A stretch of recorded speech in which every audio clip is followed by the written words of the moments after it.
بسم اللہ الرحمن الرحیم۔ پروگرام آپ کی رائے کے ساتھ میں ہوں رجا کفیل،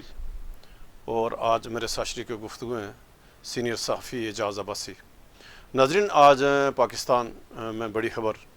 کہ جو ISI ہے اس کے نئے سربراہ کا تعین کر دیا گیا ہے۔ لیفٹیننٹ جنرل عاصم ملک صاحب ISI کے نئے سربراہ ہوں گے۔ 30 ستمبر کو یہ اپنے عہدے کا حلف اٹھائیں یا اپنی ذمہ داریاں سنبھالیں گے۔ ہم آج اس کے اوپر تفصیل سے بات کریں گے۔ پھر جو آزاد کشمیر میں اڈاک ملازمین ہیں، اڈاک ملازمین دھرنا دیے بیٹھے ہیں گزشتہ ایک ہفتے سے، تو ہم اس کے اوپر بات کریں گے کہ حکومت ان جو مطالبات ہیں، ان کے مطالبات کیوں نہیں پورے کر پا رہی ہے۔ پھر جو آج سپریم کورٹ آف پاکستان کے جو ایکسریتی بینچ نے جو مخصوص نشستوں کے حوالے سے تفصیلی فیصلہ جاری کیا، اس تفصیلی فیصلے کے اوپر بھی ہم بات کریں گے۔ پاکستان میں آج پھر حکومت نے انکار کیا ہے کہ جو ایکسریتی فیصلہ شاید حکومت کا موڈ نہیں ہے کہ وہ یعنی اس ایکسریتی فیصلے کو تسلیم کرے۔ اس وقت جو پوری دنیا میں جو سب سے بڑی کشیدگی ہے، یا دنیا ایک بڑی جنگ کی طرف جو ہے نا وہ جا رہی ہے کہ لبنان پر آج اسرائیل نے حملہ کیا ہے، اور جو حزب اللہ جو مطلب جو لبنان کی جو عسکری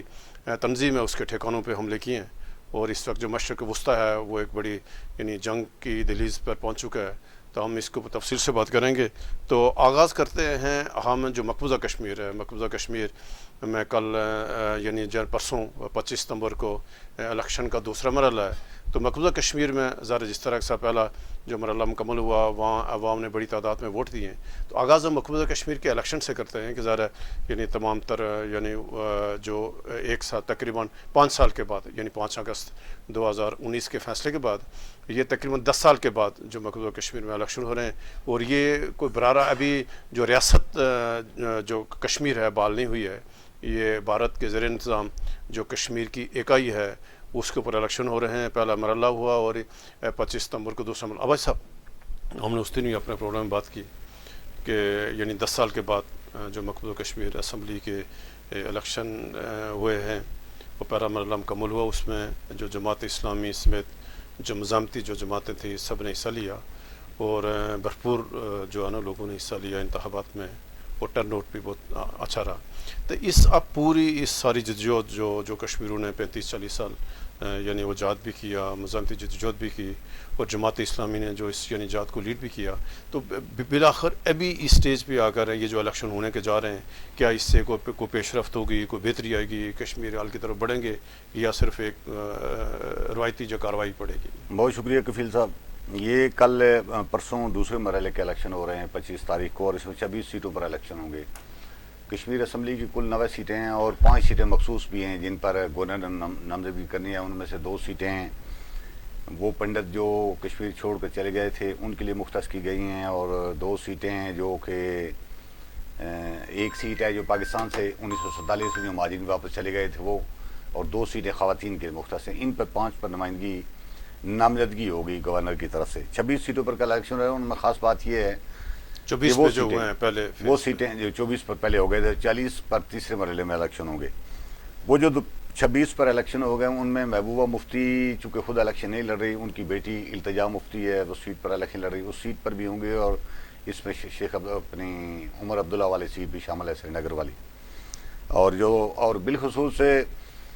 ایک بات یہ کہ پہلے مرحلے کے جو الیکشن ہوئے تھے اس میں شیڈول کاسٹ والی جو سیٹیں ہیں 15 سیٹیں ہیں، شیڈول ٹرائب 9 سیٹیں ہیں، اور شیڈول کاسٹ کی 7 سیٹیں ہیں۔ ان 15 میں سے ایک سیٹ پر پہلے مرحلے میں الیکشن ہوئے تھے۔ اس دوسرے مرحلے میں جو سیٹ الیکشن ہو رہے ہیں ان میں ان سیٹوں میں سے 4 سیٹوں پر الیکشن ہوں گے۔ گویا کہ 11 سیٹوں پر الیکشن تیسرے مرحلے میں ہوں گے، لیکن 4 سیٹوں پر الیکشن اس مرحلے میں ہو رہے ہیں۔ تو وہ کفیل صاحب دیکھیں نا 10 سال کے بعد الیکشن ہوئے، اور پچھلے جو پارلیمانی الیکشن ہوئے تھے بھارت نے اس میں جو ٹرن آؤٹ سامنے آیا تھا، اور کشمیر کی جغرافیائی پوزیشن بھی چینج کر دی تھی، آئینی پوزیشن بدل دی تھی، اور اس کے بعد جو الیکشن ہوئے تھے اس میں جو ٹرن آؤٹ سامنے آیا تھا اس سے یہ تاثر ابھرا تھا کہ سری نگر کے کشمیریوں نے اب اپنی پالیسی میں کچھ سوچ سمجھ کر کے تبدیلی لائی ہے، اور اب وہ بولٹ کے ساتھ ساتھ یعنی آلات کے ساتھ سمجھوتا کر لیا ہے، اور بیلٹ کی طرف بھی جا رہے ہیں۔ اور اب یہ جو ان الیکشن کا پہلا مرحلہ ہوا اس میں بھی کوئی 60% 65% کے قریب جو ٹرن آؤٹ ہوا ہے، تو اس سے ثابت یہ ہوا ہے کہ کشمیریوں نے ابھی ضرورت کو محسوس کیا ہے کہ تحریک آزادی کی جو ایک دوڑ ہے، تحریک آزادی کی جو ایک مشن ہے، وہ تو وہ جاری رکھیں گے، لیکن اس کے ساتھ ساتھ اپنے انٹرنل معاملات جو ہیں وہ اس سے لا تعلق بالکل نہیں رہ سکتے. یعنی اس جو میں عوام علاقائی کی ایشوز مسائل ہیں، جو عوام ریاست کے ایشوز باقی ہیں. معاملات ہیں، اسی چیز کو مد نظر رکھے میرا ذاتی خیال یہ ہے کہ کشمیری نے پالیسی تبدیل کی ہے، اور بہت بڑے پیمانے پر جس طرح پہلے مرحلے میں ووٹنگ ہوئی ہے، تو لگتا ہی ہے کہ 25 ستمبر کو جو پرسوں دوسرے مرحلے کی ووٹنگ ہوگی اس میں بڑی حد تک کافی بڑا ٹرن آؤٹ سامنے آئے گا. اور یہ بدلتی ہوئی پالیسی میں سمجھتا ہوں کہ اس میں ہم سارے لوگوں کو، کشمیری لوگوں کی حمایت کرنی چاہیے. حالات اور وقت کے ساتھ ساتھ اب چونکہ صورتحال پہلے والی نہیں رہی، بندوق کا دور ایک دور میں جب تھا تو اس کو استعمال کیا نہیں، گیا، اس وقت سے یہ فائدہ نہیں بھی ہوا. اٹھایا گیا. اگر اس وقت کوئی مناسب حکمت عملی ہوتی، کوئی منظم چلو حکمت عملی ہوتی. وہ شاید اس وقت کی ضرورت ہوئی ہوگی اور انہوں نے استعمال کیا، اور اس سے مسئلہ کشمیر دنیا بھر میں اجاگر ہوا، لوگوں نے قربانیاں دیں اور ان کی قربانیاں سامنے آئیں، اور ایک ایشوز کے طور پر سامنے ضرور آیا. لیکن اب چونکہ حالات اور وقت بدل چکے ہیں، پاکستان میں انٹرنل مسائل کا شکار ہے اور پاکستان کی اپنی مجبوریاں ہیں. پاکستان اب اس پوزیشن میں بالکل نہیں ہے کہ پریکٹیکل طور پر کوئی کشمیریوں کی حمایت پر کھڑے ہو کر کوئی بات کر سکے یا بھارت کے آمنے سامنے کھڑے ہو سکے. اس لیے جب تک میں سمجھتا ہوں کہ حالات بہتر ہوتے تو وقت کا تقاضا ہے جو کشمیریوں نے جس طرف اپنا ڈائیورٹ کیا ہے اپنی سوچ کو، تو اس کی ہم سارے لوگوں کو اپریشیٹ کرنا چاہیے. اور بالکل کشمیریوں نے ٹھیک فیصلہ کیا ہے، اور ان کو وہ اب دیکھیں نا، ہمیں 1987 کے بعد ایک بائیکاٹ کا ماحول تھا کشمیر کے اندر، تو گویا آج سے 30 سال پہلے جو تھوڑی بہت ہی اپنی فیصلوں میں غلطیاں کی تھی کشمیریوں نے، اس طرف اگر لوٹ آئے ہیں تو یہ ان کو بالکل اس کی داد دینی چاہیے اور اس فیصلے کی ان کی حمایت کی جانی چاہیے. اچھا، اب صاحب ابھی یہ باتیں ہیں کہ آج جو یعنی پاکستان میں ایک بڑا مسئلہ حل ہوا کہ جو نئے ڈی جی آئی ایس آئی، یعنی جو موجودہ ڈی جی آئی ایس آئی، یہ 30 ستمبر کو ان کی مدت 1 سال کی جو توسیع تھی پوری ہو رہی ہے. اور یعنی بہت خوش اسلوبی سے یا ایک دم لوگوں کو پتہ لگا کہ نئے ڈی جی آئی ایس آئی ان کی نامزدگی ہو گئی ہے. تو کیا کہیں گے آج جو عاصم ملک صاحب نئے ڈی جی آئی ایس آئی نامزد ہوئے، تعینات کر دیے گئے ہیں، تو کیا کہیں گے جو یہ پاکستان کی سیاست کفیل صاحب، عام تاثر پچھلے دنوں یہ پھیلا ہوا تھا کہ جو outgoing D G I S I تھے ندیم انجم، ان کو مزید کوئی توسیع دینے کا پروگرام بنایا جا رہا ہے. اس کے بعد پھر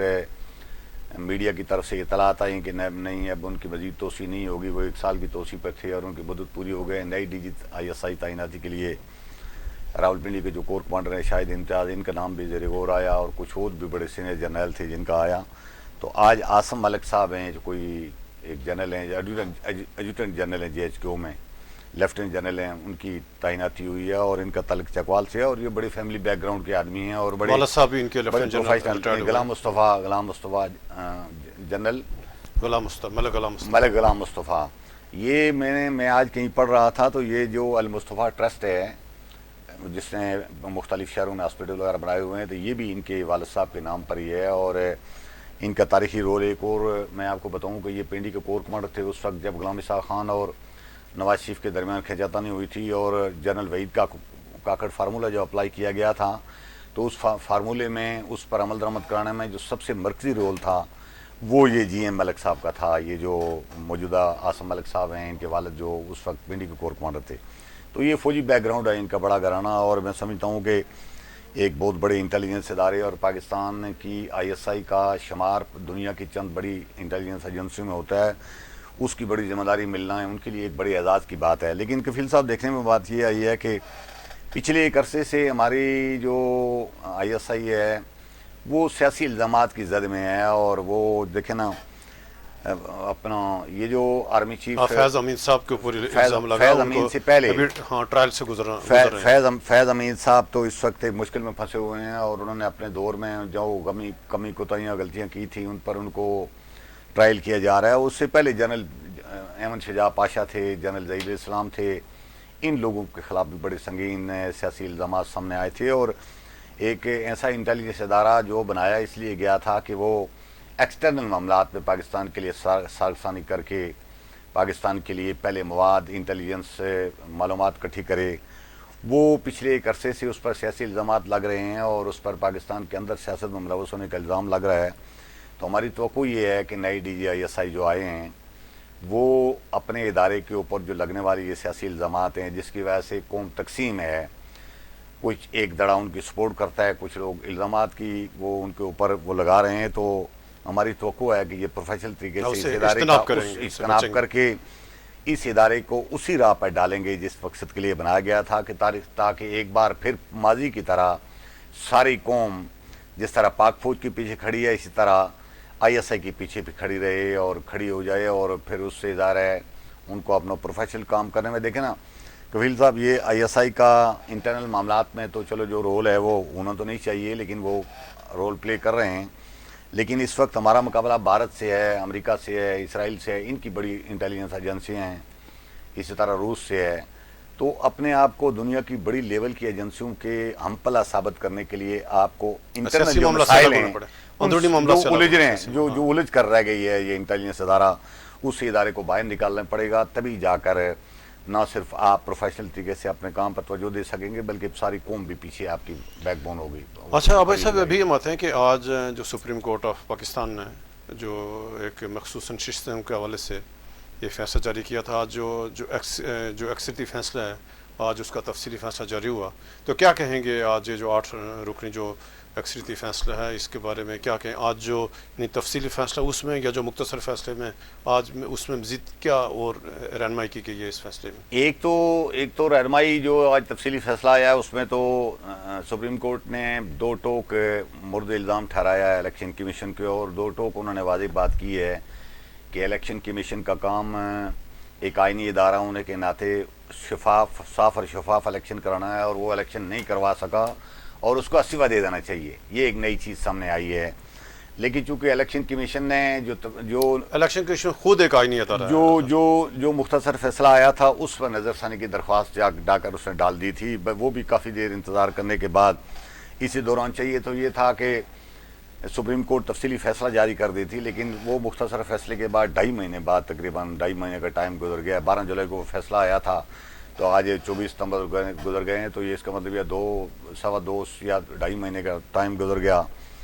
تو لیٹ فیصلہ ہونے کی وجہ سے بہت سارا ابہام تھا، اور الیکشن کمیشن نے اب پھر یہ پلان بنایا ہے کہ وہ ابھی مزید وضاحت کے لیے سپریم کورٹ کے پاس کوئی درخواست دائر کرے گا، اور دوسری طرف حکومت نے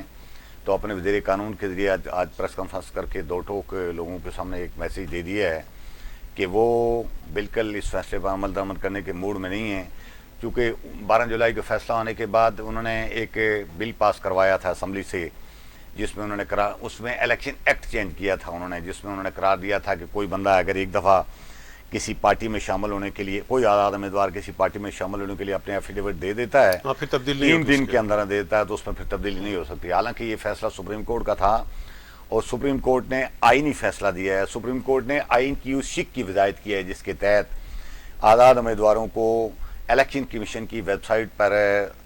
کسی رجسٹر پارٹی کے اندر شامل ہونا ہوتا ہے، وہاں کوئی یہ بات نہیں لکھی ہوئی کہ پارلیمانی پارٹی ہو، وہاں لکھا ہوا ہے رجسٹر سیاسی پارٹی ہونی چاہیے۔ تو حکومت نے جو آئینی ترمیم کی تھی، آئینی نہیں قانونی ترمیم کی تھی، وہ الیکشن ایکٹ بدلا گیا تھا، اور اس میں انہوں نے قرار دیا ہے کہ الیکشن ایکٹ جب بنایا تھا اس وقت سے یہ فیصلہ نافذ ہوگا۔ تو اب آئین بالاتر چیز ہے ایکٹ یا قانون کے مقابلے میں، تو سپریم کورٹ کا فیصلہ اپنی جگہ ہے، لیکن چونکہ آپ کو پتہ ہے سپریم کورٹ کے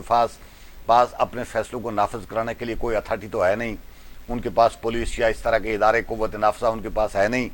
تو عمل درآمد الٹیمیٹلی ایگزیکٹو نے کرنا ہوتا ہے۔ تو جب ایگزیکٹو کھلے ہم یہ اعلان کر رہی ہے کہ وہ اس کے فیصلے نہیں مانے گی، وہ اپنی آئین کی تشریح الگ سے کر رہے ہیں، تو یہ سپریم کورٹ کا آج جو تفصیلی فیصلہ آیا ہے اس کے باوجود حالات اور واقعات یہ نظر آتے ہیں کہ آنے والی دنوں میں اداروں میں تقسیم ہے، سپریم کورٹ میں تقسیم ہے، یعنی ججز آپس میں تقسیم ہے، یہ کھینچاطانی بڑھے گی، اور اسی دوران آج قاضی فائز صاحب نے اپنی ایک وہ 3 رکنی بینچ کو بنا دی ہے جس کے لیے وہ 63 ہے، جس میں کہ فلور کراسنگ ایکٹ کے خلاف فیصلہ دیا گیا تھا پچھلی بار کہ وہ فلور کراسنگ کوئی ایک سیاسی پارٹی کی ٹکٹ پر جیتنے والا بندہ نہ تو دوسری سیاسی پارٹی کی حمایت میں ووٹ دے سکتا ہے، اور اگر دے گا تو نہ ووٹ شمار ہوگا تو نہ اس کا وہ ڈیسیڈ بھی ہو جائے گا سارا، اس میں تبدیلی کے لیے کر رہے ہیں، اور یہ آئینی ترمیم کے لیے راستہ ہموار کر رہے ہیں، اور اس میں سپریم کورٹ کے جو چیف جسٹس ہیں یہ بالکل واضح نظر آتا ہے کہ کھلے عام میں ایک پارٹی بن کر حکومت کا ساتھ دے رہے ہیں، اور اسی لیے عدلیہ 2 حصوں میں تقسیم ہو کر رہ گئی ہے۔ حالانکہ اپنے فیصلے میں جو مخصوص سیٹوں والا فیصلہ تھا. سپریم کورٹ کے چیف جسٹس اور ان کے 2 حامی ججوں نے بھی اس بات کو تسلیم کیا تھا کہ پی ٹی آئی ایک سیاسی جماعت ہے جو الیکشن کمیشن کی ویب سائٹ پر وہ رجسٹرڈ ہے, اور ان آزاد امیدواروں یہ جو مخصوصاً ششتیں ہیں یہ دوسری جماعتوں کو نہیں دی جا سکتی, یہ پی ٹی آئی کا بنتا ہے. لیکن البتہ اس میں درمیان میں انہوں نے یہ لائن کھینچ دی تھی کہ جو لوگ پہلے پی ٹی آئی کا حصہ بننے کے لیے انہوں نے درخواست دے دی تھی ان کو تو پی ٹی آئی کے شمار کر لیا جائے, تو جن لوگوں نے سنی اتحاد کونسل کی طرف چلے گئے تھے بعد میں تو ان کو آزاد امیدوار شمار کر لیا جائے. تو آزاد امیدواروں کو آپ کو پتہ ہے ظاہر ہے ہانک کر دوسری طرف فلور کاسنگ کرانا اور ہارس ٹریڈنگ کرنا بڑا آسان کام ہوتا ہے. تو میں بہت افسوسناک صورتحال یہ ہے کہ پاکستان میں اداروں کی کھینچاتانی میں ملک سارا تختہ مشق بن رہا ہے اور عوام کا تو پریشان حال ہی کوئی نہیں, اور بہت ہی مہنگائی اور بے روزگاری اور ان چیزوں کے نیچے عوام بری طرح پس رہی ہے, اور اداروں میں افراد بیٹھے ہوئے ہیں چند جو مختلف افراد ہیں وہ اپنے مفادات پروڈکٹ کرنے کے لیے کبھی آئینی ترمیم آرڈیننس کے لیے کروا رہے ہیں, کبھی عدلیہ کے استعمال کر رہے ہیں, کبھی ایک چیز استعمال کر رہے ہیں. یہ بالکل ایک بات میں سمجھتا ہوں کہ بالکل ٹھیک تھی, اس میں اوپر عمل ہونا چاہیے کہ کوئی آئینی عدالت الگ سے بنے جس میں کہ آئینی معاملات کی الگ تشریح ہو, لیکن پوری سپریم کورٹ کو, پوری ہائی کورٹوں کو اور نچلی والی عدالتوں کو خاص کسی مخصوص کیسوں میں جھونک دینا یہ عوام کے ساتھ زیادتی ہے, اور اسی لیے ہمارا ملک پسماندگی کی طرف جا رہا ہے اور آگے نہیں نکل رہا. اچھا بھائی صاحب, ابھی بات ہے کہ آزاد کشمیر میں جو اڈاک ملازمین ہیں یہ گزشتہ یعنی طویل عرصے سے یعنی یہ سراپا احتجاج ہے, اور گزشتہ میں 3-4 دنوں سے مظفر آباد میں دھرنا دیے بیٹھے ہیں. انہوں نے پچھلے پروگرام میں کہا تھا کہ یہ چھوٹا سا معاملہ ہے, انسانی بنیادوں پر حکومت کو اس کو حل کرنا چاہیے, یہ ملازمین ظاہر ہے حکومت کی ذمہ داری ہے. تو یہ مسئلہ کیوں نہیں حل ہو رہا حکومت میں؟ ایک نئی سلیکشن یعنی کمیٹی بھی قائم کر دی, نون لیگ والوں نے, نون لیگ میں آزاد کشمیر میں جو فاروق اعظم صاحب کی حکومت تھی انہوں نے جاتے جاتے ایک بل پاس کیا تھا اور ان سارے لوگوں کو انہوں نے اڈاک سارے لوگوں کو انہوں نے مستقل کر دیا تھا. لیکن انہوں نے خرابی یہ پیدا کی تھی کہ وہاں ان کی ایک کمیٹی طارق فاروق صاحب کی قیادت میں شاید مجھے یاد پڑتا ہے کمیٹی بنائی گئی تھی جسے تجویز یہ دی تھی کہ جن لوگوں کی 5 سال سے زیادہ سروس ہے ان کو کنسیڈر کریں. لیکن انہوں نے جب بل پاس کیا تو جن کی 2 دن پرانی سروس تھی بلکہ پہلے داؤ لگا کر انہوں نے بندے کچھ اور بھرتی کیے اپنے لوگ, اور جب بل آیا تو انہوں نے بل میں ڈالا کہ آج سے قبل جو لوگ بھی اڈاک بھرتی ہوئے سارے کے سارے مستقل کر دیے. اگلی حکومت کو اسی جواز کی بنیاد پر موقع مل گیا اور انہوں نے تنویر الیاس صاحب والی حکومت یا قیوم نیاز صاحب کی حکومت نے کیا تھا, انہوں نے آ کر ایک اور بل چونکہ ان کے پاس اکثریت تھی بل پاس کر کے وہ پہلے والے بل کو ختم کر دیا سارا. اب اس صورتحال میں یہ مستقل جو لوگ ہیں یہ واقعی بالکل تختہ مشق بنے ہوئے ہیں اور ان کے ساتھ زیادتی ناانصافی ہو رہی ہے. اگرچہ اگر اس بات کی چھان بین کی جائے تو یہ اس میں کوئی دو رائے نہیں ہے کہ آج کل کے دور میں جہاں سفارش اور رشوت اور اس طرح کی چیزوں کا کلچر ہے, ایک عام غریب مستحق بندہ بالکل جو میرٹ کے اوپر کوئی اڈاک نہیں لگ سکتا. یہ ان لوگوں میں سے بیشتر لوگ ایسے ہیں جن کے پیچھے اسی طرح کی ظاہر ہے ایک سیاسی اپروچ تھی یا سارا کچھ تھا, لیکن چونکہ انہوں نے اپنی سروسز اسٹیٹ کو دی ہوئی ہیں, ان کو 15-20 سال گزر گئے ہیں, اور ہماری رائے یہ ہے اور بالکل انسانی ہمدردی کی بنیاد پر یہ رائے بنتی ہے کہ ان کا مسئلہ حل ہونا چاہیے. ان سارے لوگوں کو نہ صحیح لیکن جن کی کم از کم 7-8-10 سال سروس ہے اس سے اوپر والی سروس کو کیس ٹو کیس سامنے رکھ کر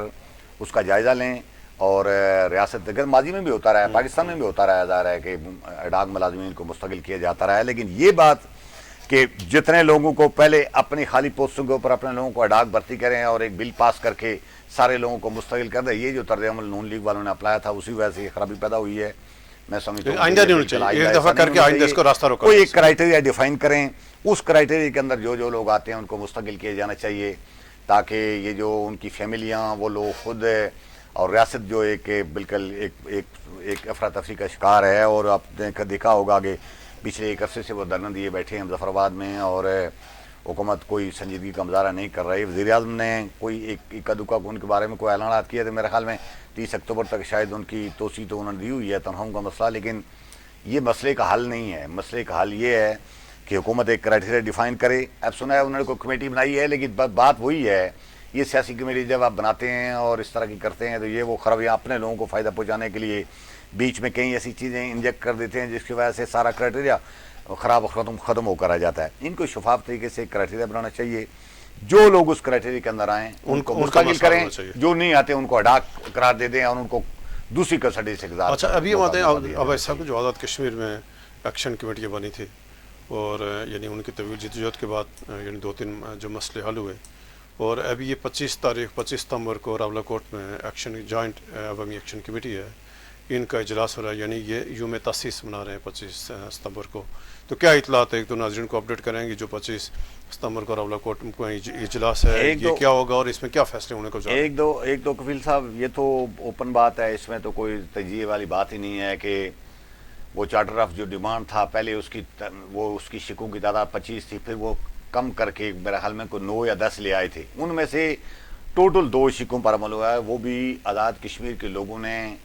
اپنے 4-5 لوگوں کی قربانی دی، یعنی وہ بھی حکومت پاکستان دباؤ کے اوپر. وہ بھی بمبر سے لے کر نیلم تک سارے لوگ باہر نکلے، دباؤ پر آئی حکومت، اور حکومت پاکستان نے مہربانی کی اور وہ 2 مسئلے حل ہوئے، ایک بجلی والا مسئلہ حل ہوا اور ایک آٹے والا مسئلہ ہوا. باقی جتنے تھے، خاص کر جن میں مراعات یافتہ جو طبقہ ہے، یہ جو وسائل کی لوٹ مار کر رہا ہے، خاص کر یہ جو ایشوز تھے، ان پر تو بالکل حکومت کوئی چیز کرنے کے لیے تیار نہیں ہے، اور کئی بار الٹیمیٹم بھی دے چکی ہے ایکشن کمیٹی والے. تو حکومت ٹس سے مس نہیں ہو رہی تھی، اس لیے انہوں نے 25 ستمبر کو، 2-4 دن پہلے بھی انہوں نے مختلف جگہوں پر آگاہی اجلاس بلائے تھے. اس میں انہوں نے بار بار اپنے مطالبات کی یاد دہانی کروائی تھی، لیکن حکومت کوئی توجہ نہیں دے رہی. اب انہوں نے 25 تاریخ کو، پرسوں کی ڈیٹ میں، راولہ کوٹ میں ایک اجلاس رکھا ہے، ایک کنونشن ٹائپ چیز رکھی ہے،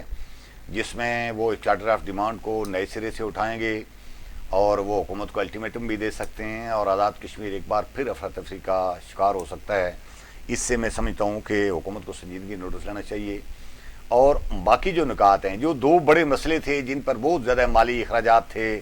خرچے اخراجات تھے، وہ تو حل ہو گئے، وہ تو مسئلے حل ہو گئے. اب یہ ہے کہ تھوڑی تھوڑی آپ اپنے آپ کو ڈسپلن اور ایک مالیاتی ڈسپلن کے اندر اگر آپ رکھیں تو یہ مسئلے سارے حل ہو سکتے ہیں. لیکن جب طرز عمل آپ یہ اپنا لیں کہ آپ سرکاری وسائل کو، سرکاری لوٹ مار کو بھی اپنا حق سمجھتے ہوں، اور بیوروکریٹ بھی آپ کے ساتھ مل جائیں، سیاسی لوگ بھی ایک دوسرے کے ساتھ مل جائیں، تو پھر مسائل اسی طرح پیدا ہوتے ہیں. تو پھر لاتوں کے بھوت باتوں سے نہیں مانتے. تو میرے خیال میں آزاد کشمیر ایک بار اسی طرف جا رہا ہے جس طرف کہ وہ 11 سے 13 مئی کے درمیان گیا تھا، اور مطالبات تو حل ہو گئے تھے، لیکن آزاد کشمیر کی سڑکوں پر ایک افسوسناک چند نوجوانوں کو خون بہا تھا اور ایک پولیس افسر بھی مارا گیا تھا، اور یہ طرز عمل حکومت کو چینج کر دینا چاہیے. اچھا، ابھی آتے ہیں عبید صاحب کو. ہم جو مشرق وسطیٰ کے حالات ہیں کہ جو اس ٹائم جو اسرائیل ہے اس نے لبنان پر ایک مطلب جو بڑا حملہ شروع کر رکھا ہے، اور اطلاعات ہیں کہ جو حزب اللہ کے ٹھکانے ہیں اس کے اوپر بمباری کی جا رہی ہے، اور یہ مشرق وسطیٰ ایک بڑی جنگ کی طرف جہاں دھکیلا جا رہا ہے. تو کیا کہیں گے آپ کہ یعنی گزشتہ 1 سال سے زائد عرصہ ہو گیا ہے، اور جو 7 اکتوبر کو معاملہ لے کے چلے تھے، تو وہ ابھی تک حالات یعنی مزید ایک یعنی بڑے تصادم کی طرف بڑھتے، کیوں عالمی برادری آ رہے بیچ میں نہیں آ رہے؟ فلسطین کی حماس اور لبنان کی حزب اللہ، یہ 2 ایسی تنظیمیں ہیں جو ہر دور میں نہ صرف اسرائیل بلکہ امریکہ اور اسرائیل کے جو سرپرست ممالک ہیں ان کے ٹارگٹ پر رہی ہیں سارے. اس بار کچھ اپنی غلطیاں، کچھ ظاہر ہے ان کو جو موقع تھا ایک عرصے سے پلان کر رہا تھا اسرائیل، حماس والوں کو تو اس نے آپریشن کر کے کافی بڑا نقصان پہنچا دیا ہے. بلکہ ایک لحاظ سے آپ دیکھیں کہ فلسطین کو اس نے بالکل کھنڈرات بنا کر رکھ دیا ہے سارا، غزہ کو اور ساتھ لبنان کے اوپر بھی اس نے، لبنان میں جو حزب اللہ جو کام کر رہی تھی ان کو اس نے ٹارگٹ کیا. چند دن پہلے ان کے کمانڈر کو انہوں نے مارا، اور وہ کوئی ایسا سائبر ٹائپ حملہ ہی ہے جس میں میزائل شیزائل یا کوئی اس طرح کی چیز ماری گئی ہے، تو وہ مارا گیا. اور اس کے جواب میں جوابی وہ کارروائی کی ہے، اس نے کچھ میزائل مارے ہیں، اور ان دونوں کے درمیان پچھلے دنوں بھی چند دن پہلے جھڑپ ہوئی تھی. آج ایک بہت بڑا حملہ کیا ہے اسرائیل نے، اور اطلاع یہ ہے کہ 50 سے زیادہ لوگ مارے گئے ہیں. اور ان کا تو موقف یہ ہے کہ ہم نے حزب اللہ کے ٹھکانوں پر بمباری کی ہے، لیکن آپ کو پتہ ہے جب دوسرے ملک سے آپ اپنے ملک کے جہاز اڑا کے بھیجیں گے یا میزائل بھیجیں گے تو اس نے کہاں ٹارگٹ تلاش کرنا ہے، وہ تو سول آبادی پہ گرتے ہیں، بے گناہ لوگ مارے جاتے ہیں. اور لیکن افسوسناک طرز عمل یہ ہے کہ 50,000 فلسطینی شہید ہونے کے بعد دنیا بھر کے لوگ، دنیا کی بڑی حکومتیں ابھی صرف مذمت کی لحاظ سے آگے نہیں بڑھے. اور دنیا کے سے تو ہم کیا توقع کریں، ظاہر ہے وہ تو اسرائیل کی سرپرستی کر رہے ہیں. دنیا کے 3 بڑے طاقتور ممالک برطانیہ، امریکہ، فرانس، یہ تو بالکل اس کے پیچھے کھڑے ہیں. لیکن جو مسلمان دنیا ہے جس کو کہ عملاً پریکٹیکلی سامنے آ کر اگر وہ جنگ نہ بھی کرتے تو جنگ رکوانے کے لیے راستہ ہموار کرنا چاہیے تھا،